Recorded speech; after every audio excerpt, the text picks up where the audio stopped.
The World Ends With You was one of the most recognizable names for JRPG fans. While this game hasn't exactly reached mainstream success yet, it does have a pretty decent following. The original game was released for the Nintendo DS back in 2007, before receiving an enhanced re-release on the Nintendo Switch in late 2018. Somewhat recently, we've also received the announcement of a direct sequel to the game, as well as an anime adaptation. So for today's video, we're going to be looking at why this game left such a big impact on people, and whether or not I fully agree with the praise or criticism this game has garnered. A few things before we get started. I'm going to be using the Nintendo Switch version of this game for the basis of this video. This is the version that I have the most experience with, and is the most readily available way to play the game. While I do own a 3DS capture card, I sadly don't own an original copy of The World Ends With You. And if you're familiar with my channel, you know I like to keep things official around here. From the research I've done into the DS version of the game, they're largely the same experience, other than one major change that, admittedly, will make or break your enjoyment of this title. Whatever I end up saying in this video will only apply to the Switch version specifically, so just keep that in mind. There's also going to be major plot spoilers in this video, so if you're at all interested in The World Ends With You, I suggest that you either proceed with caution or even play the game yourself before watching. There's a lot of twists and turns that this narrative goes through, and I don't want to spoil it for any new players. So with that out of the way, let's just jump right in.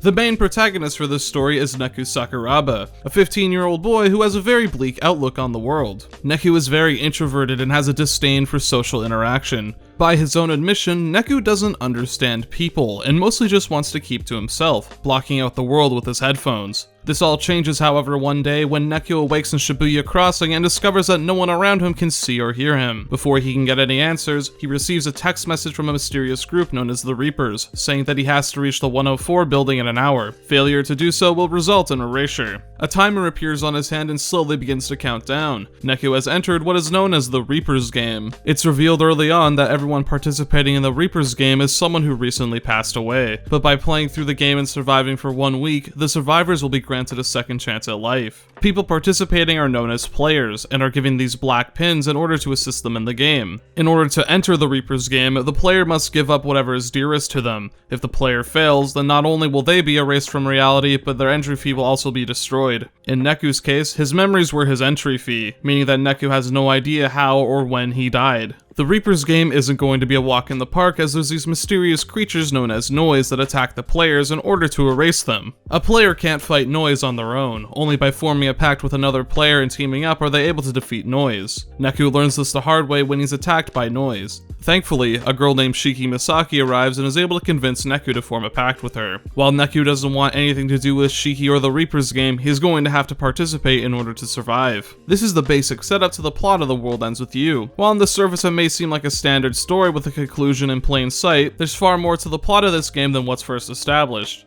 The game wastes no time at all in throwing us right into the plot and wasting no time establishing character motivations and explaining the mechanics of the world to the player. What I summarized was only the bare necessities in order to get an idea of what the premise of the game is. For the next week, Neku and his partner will receive a new task that they have to complete on a time limit. After completing their mission, the next day will come where they'll receive a new one. Without going into too much detail now, The World Ends With You is a very character-driven narrative. There's a lot of time spent fleshing out the characters' personalities and beliefs. I have a lot more I want to discuss involving the plot, but before that, I want to get the main gameplay out of the way first. The place where I want to begin is actually the Overworld. The World Ends With You, unlike most JRPGs, doesn't feature any traditional dungeons. Instead, the entirety of Shibuya acts as the game's map. You only have access to a certain amount of the map depending on which in-game day you're on. Over the course of the game, you'll unlock more Shibuya to explore, but overall, the map is actually quite small. It's pretty difficult to get lost in The World Ends With You, because areas integral to the current mission will usually be guarded by the Reapers and the Red Hoodies. These Red Reapers put up walls to block the players from proceeding. That is, until they complete their specific tasks. These can range from defeating a certain amount of noise, collecting an item, or even testing the player's knowledge on the world around them.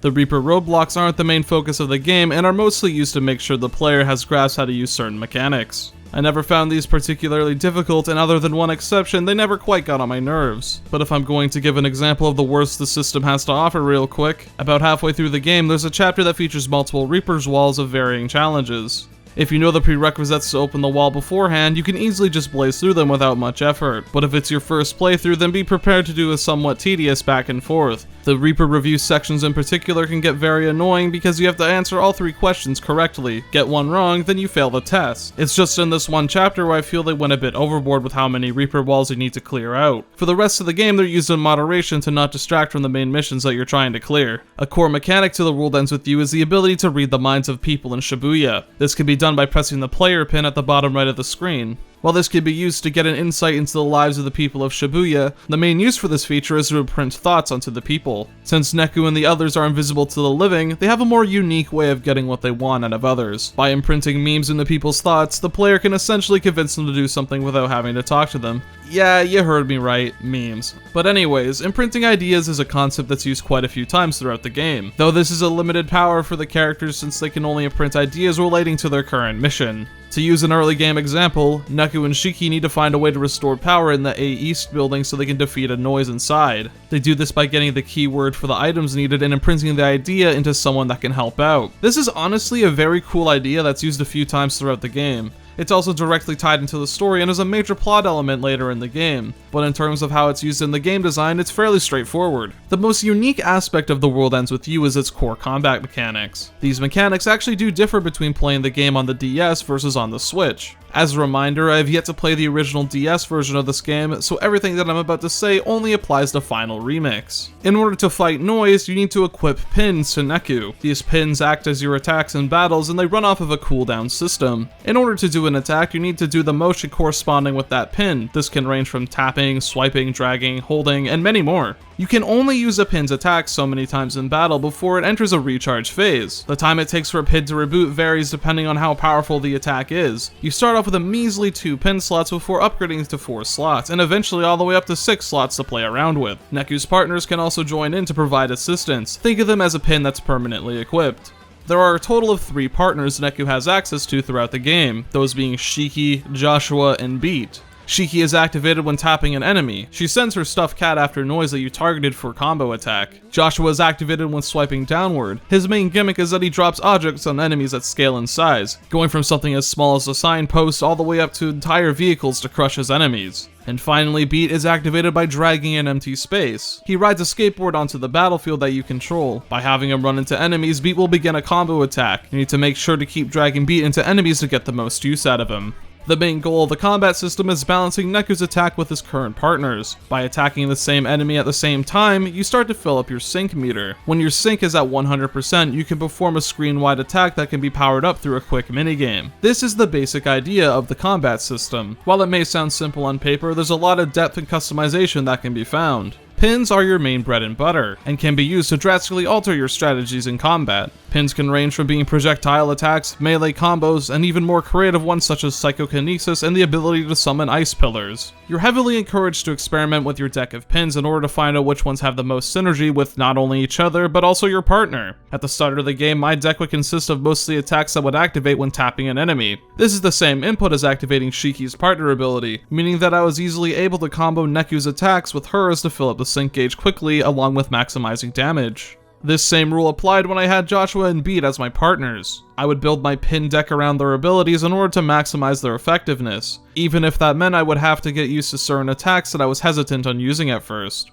For example, the up-close melee combo works very well with both Joshua and Beat, especially when combined with the pin that lets you create a small vortex to group enemies together. Pins can be purchased from shops in Shibuya, dropped by enemies, and some pins can even evolve into more powerful versions if the right conditions are met. Much like the characters, pins themselves can be leveled up with AP earned in battle. Leveling up pins mainly just improves their current stats, such as having a faster reboot time, more opportunities to attack, and just more damage in general. Pin evolution was something I wasn't actively paying attention to, mainly because after doing 2 playthroughs of the game, I found it wasn't really necessary to have. Sure, evolved pins are objectively an improvement, but I didn't find this game difficult enough to actively seek them out. Speaking of difficulty, the way it's handled in The World Ends With You is honestly excellent. During your playthrough, you have the ability to change not only your current difficulty setting, but also your character's current level. These modifications not only allow you to customize the gameplay experience to your liking, but there's also an incentive to add these modifiers into a casual playthrough. Turning your difficulty from normal to hard yields extra experience for both Neku alongside his pins, making it faster to gain levels.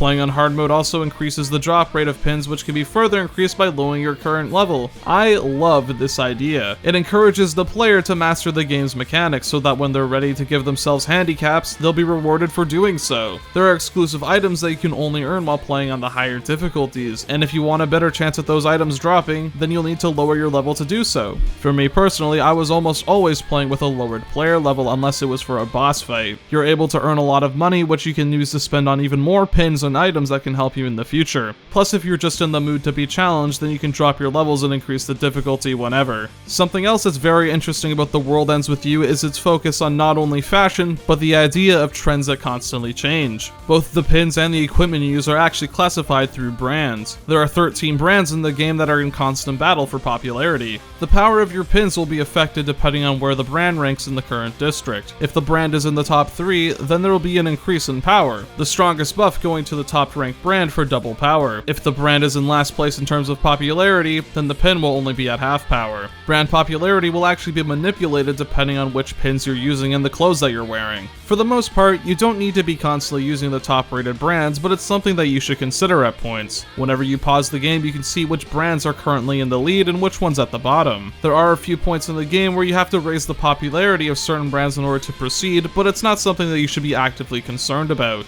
The World Ends With You has a different approach to how engaging in combat works. Instead of having random encounters or enemies that roam the overworld, it's up to the player to choose when they want to battle enemies. Other than the few forced encounters for story purposes, you're never at risk of being caught off guard. I mentioned earlier that you can use the black pin in the corner of the screen to read people's minds. This is also how you find noise that you want to battle. You can chain up to 4 waves of enemies for a single encounter. Chaining together encounters is a quick way to rack up some experience points along with increasing the drop rate of items. As much praise as I've been giving the gameplay side of The World Ends With You, it sadly isn't perfect. In fact, the biggest flaw that this game has, at least on the Switch, is one that's most likely a deal breaker for certain players. I believe it's time to address the elephant in the room. Everything that I described in the main combat system, from gestures to activating pins and partner commands, to even something as trivial as moving Neku around on the battlefield, is all done via motion controls. When playing this game docked, you are required to use a single Joy-Con in order to control the game. In battle, this means I use the controller's gyroscope to move a cursor around on the screen to perform actions. Since this is a gyroscope and not an IR pointer like the Wii, you'll have to recenter the cursor every once in a while with the Y button when the calibration begins to drift. This is the make or break aspect for whether or not you should pick up the Switch version of this game. The World Ends With You, even on the DS, has a very unique control scheme that's a part of the game's main identity. Translating the DS control scheme to another system that doesn't have the same screen setup as the original hardware is certainly a difficult task. While you can play the game in handheld mode and use the Switch's touchscreen to control the game, I personally found this even more awkward than the gyro controls due to the lack of a stylus. When the port of this game first came out, the biggest complaint laid against it were the controls, and while this is totally a valid criticism, I can't help but feel as though it was slightly over-exaggerated. It was made to seem as though this game was unplayable with these controls. While the gyro controls are far, far from perfect, I think that saying the game is unplayable with them is going a bit too far. From personal experience, the Switch version's control scheme never gave me too much trouble, but I would be lying if I said that it was a flawless experience. In a combat system that required a lot of rapid and precise movement, the game failed to register the proper input more than just a couple times. This would happen the most during the boss battles in the game. I can safely say that almost all these were frustrating due to the controls more so than the encounters themselves. Something that you might notice after a while is that when battling noise, they don't seem to move around the battlefield that much. Other than a few exceptions, the enemies in this game are either stationary or have very slow movement. This is a good thing because you don't need to be 100% accurate in order to execute pin attacks. The most annoying enemies in the games are the ones that are constantly moving around the battlefield because it makes aiming the gyroscope cursor a hassle. This is especially true if the enemy hitbox is on the smaller side. My least favorite boss in the game is the boss battle against the Reaper, Sho Minamimoto. This fight requires you to be very precise with your inputs because he's constantly dashing around the arena. He'll leave himself open for attacks at points, but the window is pretty small. Combine this with the fact that you need to constantly reset your cursor calibration, and this boss becomes very annoying to fight. Funnily enough, I find his second form easier than the first. About halfway through the fight, Sho will transform into this giant beast and become more powerful. This is actually a benefit to the player because not only does his hitbox grow, but he also becomes much slower.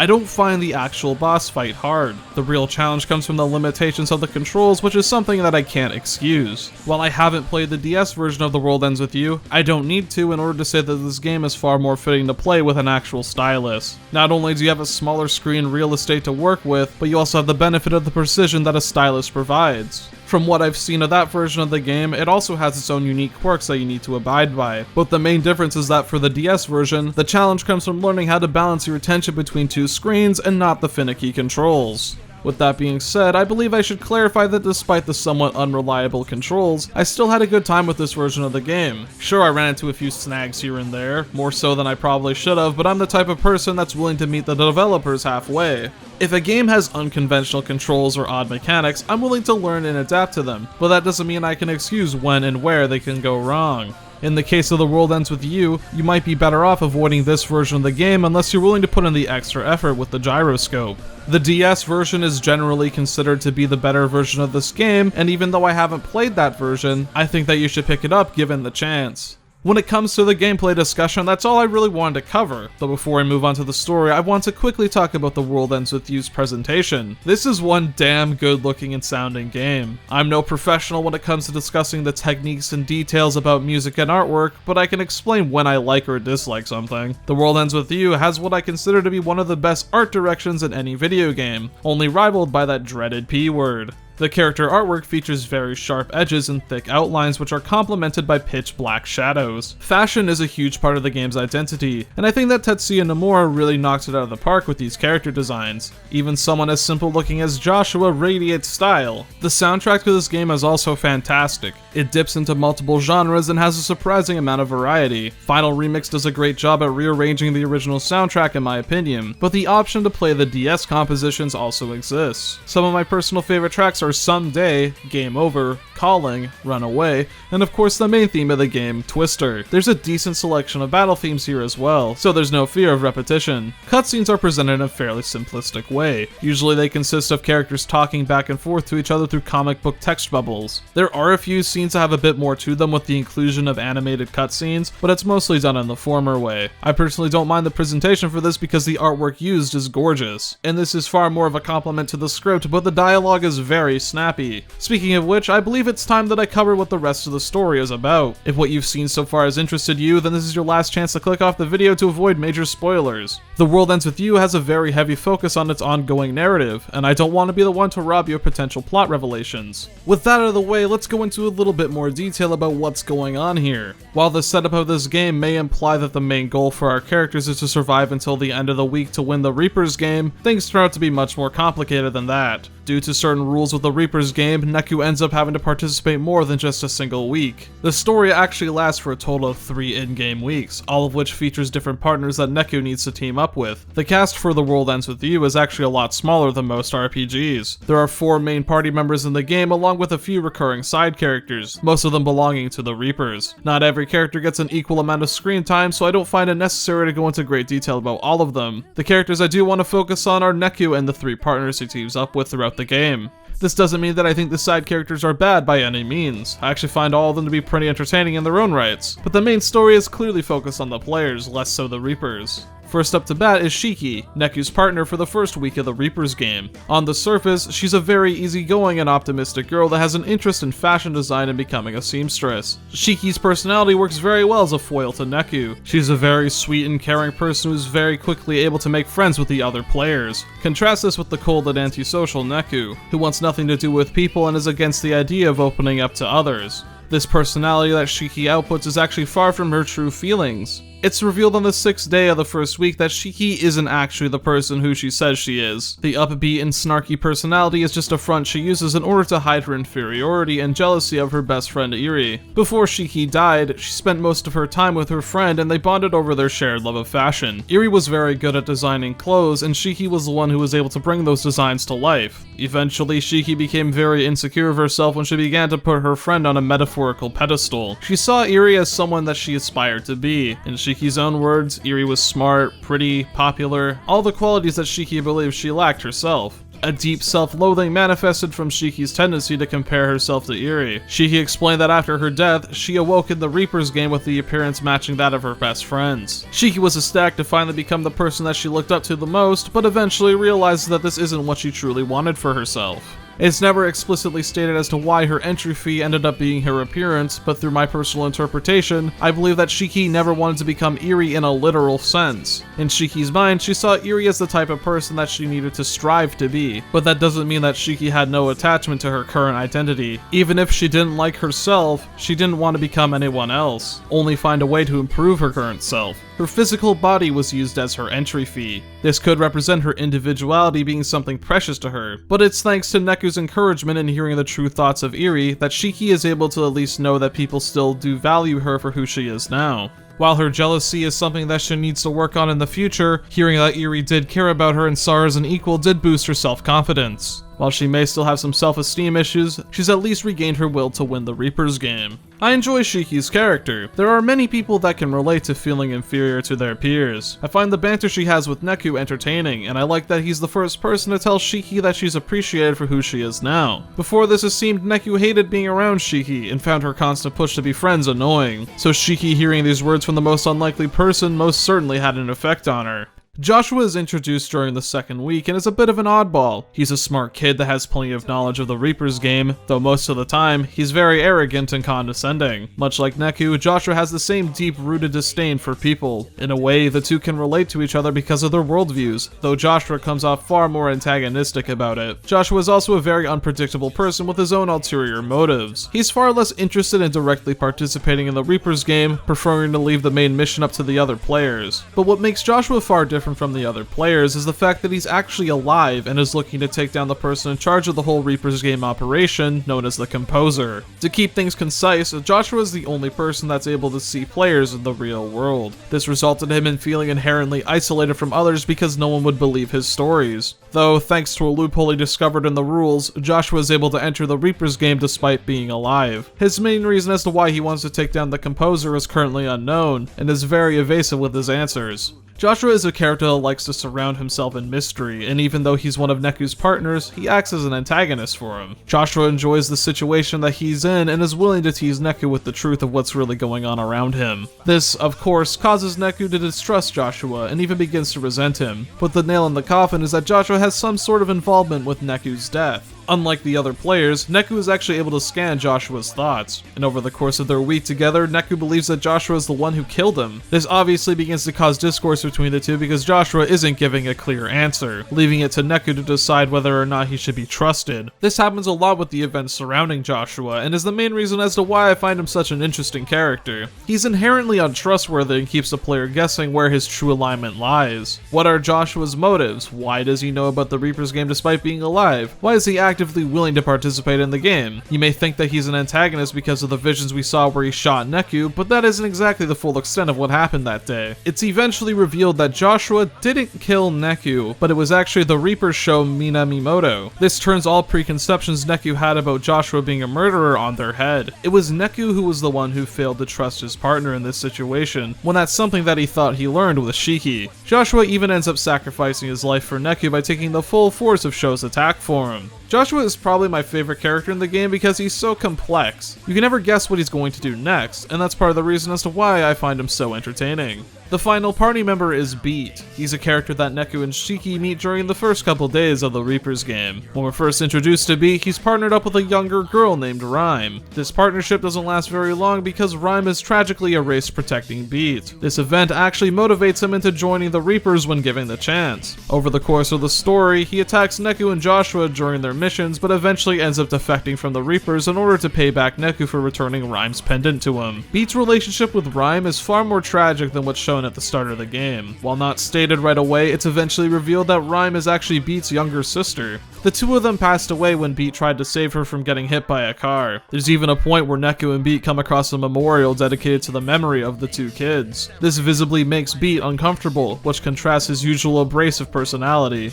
Beat lived a pretty destructive home life. His parents were obsessed with his academic performance. They wanted him to do well in school so that he could guarantee himself a good future, though this would spark many arguments that would end with Beat storming out of the house. Beat was constantly compared to his sister, which is something that he grew to hate. As a result, he began to emotionally shut himself off from her in an attempt to push her away. Despite all of this, Rhyme would support Beat in whatever he wanted to do in the future, even though he admits that he didn't actually have any dreams. When Beat first found Rhyme in the Reaper's game, she had no memories of him, so it was assumed that those memories were Rhyme's entry fee to get into the game. But it's eventually revealed that her memories were in fact Beat's entry fee into the first run of the game, with his second fee being Rhyme's soul. It's never elaborated what Rhyme's entry fee was, but it's implying that Rhyme didn't care about Beat as much as he thought she did. I find this an odd decision because we never end up learning what Rhyme's real entry fee was. I assume that the two still were very close when they were alive, due to the fact that she was willing to run away from home with Beat after the arguments he had with their parents. It's speculated by fans that her entry fee were her dreams and ambitions, considering that she admits to not having any while she was in the Reaper's game. This causes Beat to lie, saying he wants to be the world's greatest skateboarder to hopefully inspire her.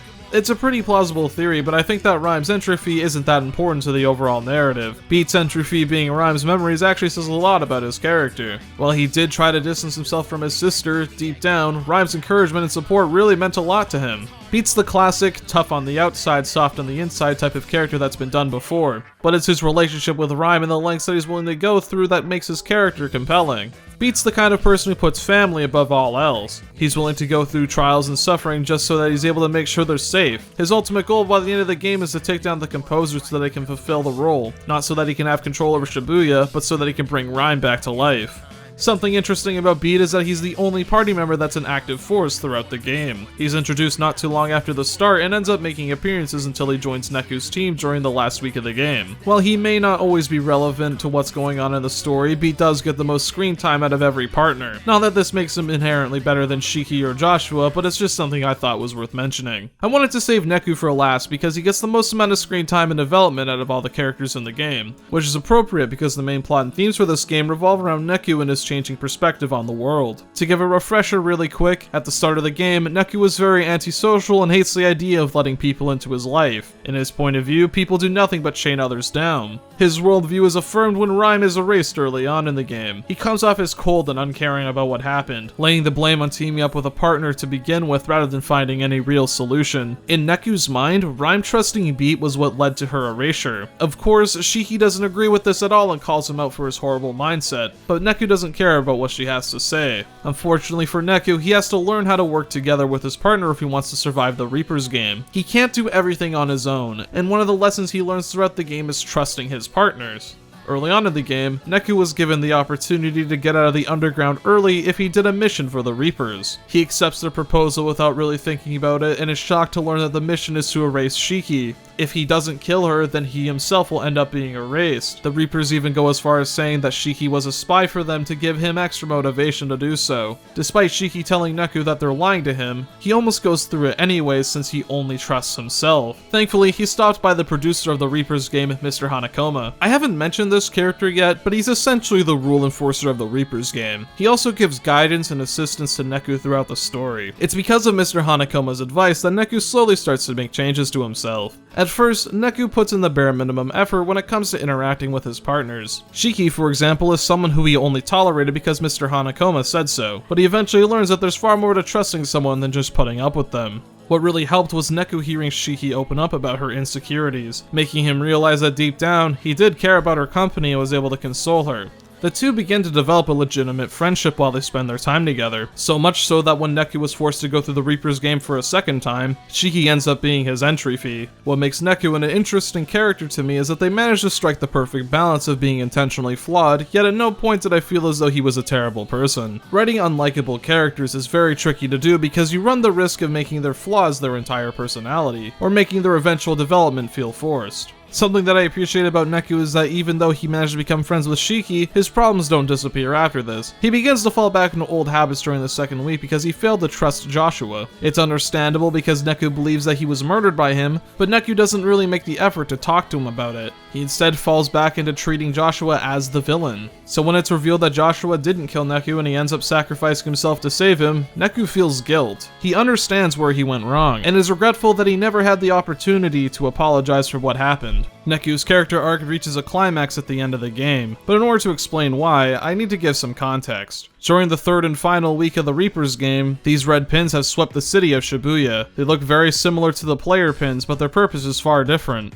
The people wearing these red pins all end up losing their free will and begin to think as one entity. This ends up being the work of the conductor of the Reapers game, Megumi Kitanaji. Neku, Beat, and Shiki end up confronting Megumi and take him down on the final day of the week. It's then revealed that Joshua is, in fact, alive. But not only that, Joshua's true identity is the composer of Shibuya. This is a lot of information to take in at once, so I'll break it down. Before the start of the game, Joshua and Megumi made a bet that involved the state of Shibuya. Joshua feels as though Shibuya is filled with shallow, selfish people that are unwilling to change. He believes that the only way to solve this issue is to destroy Shibuya and rebuild it from the ground up. It's possible for him to do that thanks to his immense power. Megumi doesn't agree with Joshua's views, so the two made a wager on what they should do. Joshua gave Megumi 1 month to find a way to change the mindset of the masses. If he failed the mission, then Joshua would proceed with the erasure.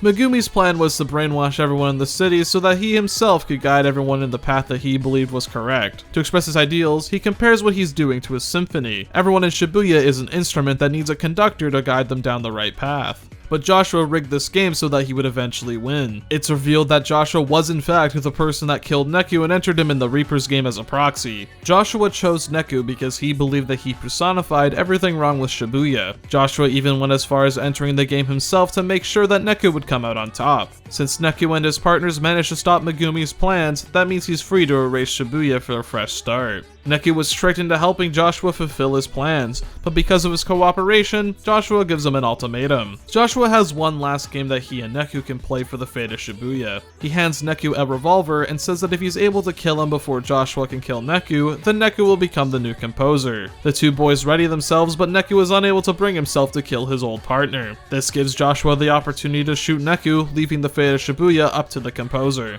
Surprisingly though, Neku awakes in the Shibuya crossing where it's revealed that Joshua didn't destroy Shibuya, but instead he brought Neku and his friends back to life. So what exactly just happened here? This is how the game ends, and I've seen a lot of people online confused as to why Joshua did what he did.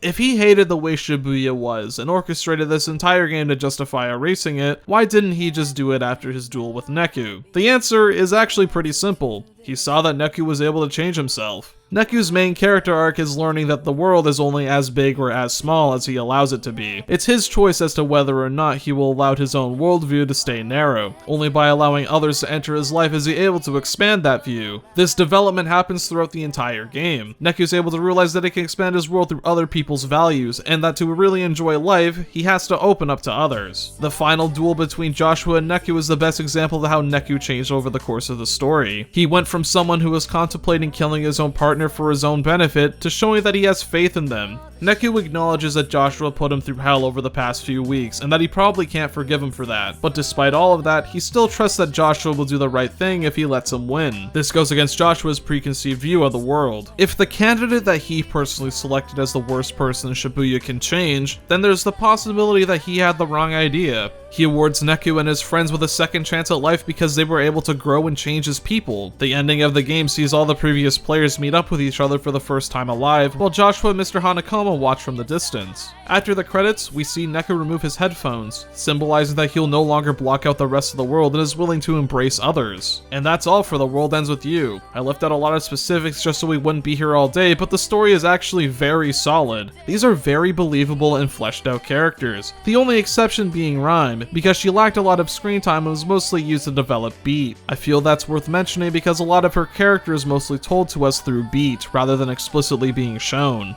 As an overall package, The World Ends With You is one of my favorite Square Enix RPGs. It's up there with Kingdom Hearts 2 and Final Fantasy X for me. The only major problems I have with it relate to the gyroscope controls used in combat, and to be fair, it's a pretty big problem for this version of the game. I haven't played the DS version, but from what I've seen, it does look to be the superior way to play the game. Despite the attention and praise this game has received over the years, it's still a pretty niche title at the end of the day. I personally recommend that you all at least give it a shot if what you've seen has interested you. If you can get behind the controls, then you're in for one of the most unique RPGs that you'll ever play. But that all hinges on whether or not you're able to adapt to the gameplay quirks that this title brings to the table. To the fans of The World Ends With You that are watching this video, I hope I did the game justice. This is an experience that I won't be forgetting for a very long time.